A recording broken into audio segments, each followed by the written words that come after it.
ஆகிலும் அவர் பூர்வ நாட்களையும் மோசேயும் நம்முடைய ஜனத்தையும் நினைவு கூர்ந்தார். சொல்லுங்க, நினைவு கூர்ந்தார். ஆனாலும் அவர்களை தமது மந்தையின் மேய்ப்பனையும் சமுத்திரத்திலிருந்து ஏறி வர பண்ணினவர் இப்பொழுது எங்கே? அதே கேள்விதான், கேள்வி கேட்கிறானுங்க. அவர்கள் நடுவில் தம்முடைய பரிசுத்த ஆவியை இருக்க கட்டளையிட்டு, யாரை இருக்க கட்டளையிட்டாராம்? யாருக்கு நடுவுல?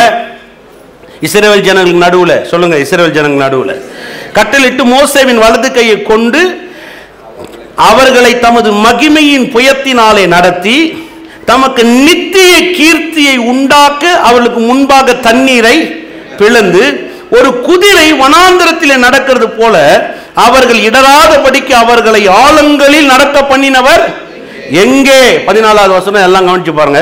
கர்த்தருடைய ஆவியானவர் அவர்களை பள்ளத்தாக்கிலே போய் இறங்குகிற மிருக ஜீவன்களை போல இளைப்பாற பண்ணினார். இப்படியே தேவரீர் உமக்கு மகிமை உள்ள கீர்த்தியை உண்டாக்கும்படி உம்முடைய ஜனத்தை யார் கொண்டு போனாராம்?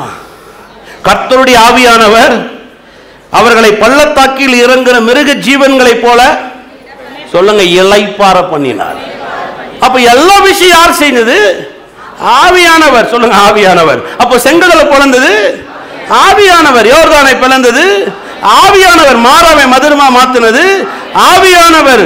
பார்வோனை அவன் சேனைகளையும் அந்த செங்கடலில் சாகடித்தது ஆவியானவர். சொல்லுங்க, ஆவியானவர். பக்கத்தில் சொல்லுங்க, உங்களுக்கு இருக்கிற பலன் அது இயற்கைக்கு அப்பாற்பட்டது. நம்புறீங்களா? அல்லேலூயா. நம்ம பாருங்க, ஒரு இந்த சம்பள கவரை பார்த்து பார்த்து புத்தியும் கவர் மாதிரி ஆகி போச்சு பாருங்க. சம்பள கவரெல்லாம் அப்புறம் அதுக்கப்புறம் ஒன்று இருக்குதுங்க. கர்த்தர் பெரிய காரியங்களை செய்ய வல்ல வராரு. அல்லேலூயா. சொல்லுங்க, இயற்கைக்கு அப்பாற்பட்டவர். ஆமென்.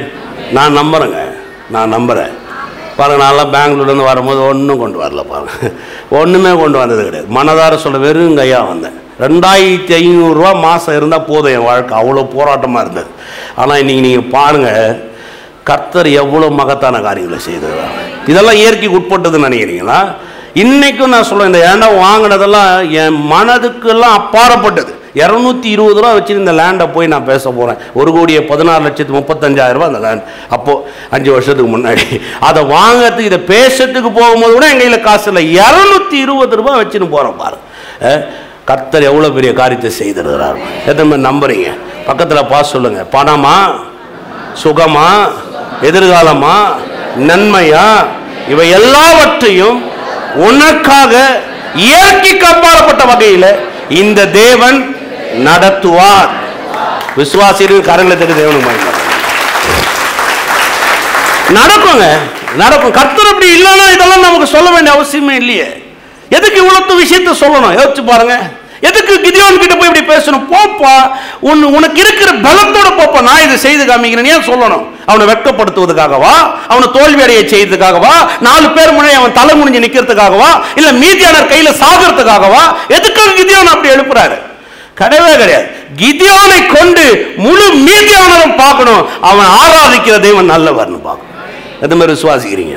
இந்த உலகம் எவ்வளவு மோசமா இருக்கட்டுங்க, இந்த உலகத்தில் எவ்வளவு சில பார்டர்களை போட்டு வைக்கட்டும், எத்தனை பேர் வேணாலும் உங்களை நசுக்கட்டும், எத்தனை பேர் வேணாலும் உங்களை ஒரு அளவுக்கு உட்பட்டு கொண்டு வரட்டும், நான் சொல்றேன், உங்க மேல இருக்கிற பலன் இயற்கைக்கு அப்பாற்பட்ட வகையில உங்களை நடத்துவதற்கு போதுமானதா இருக்கு.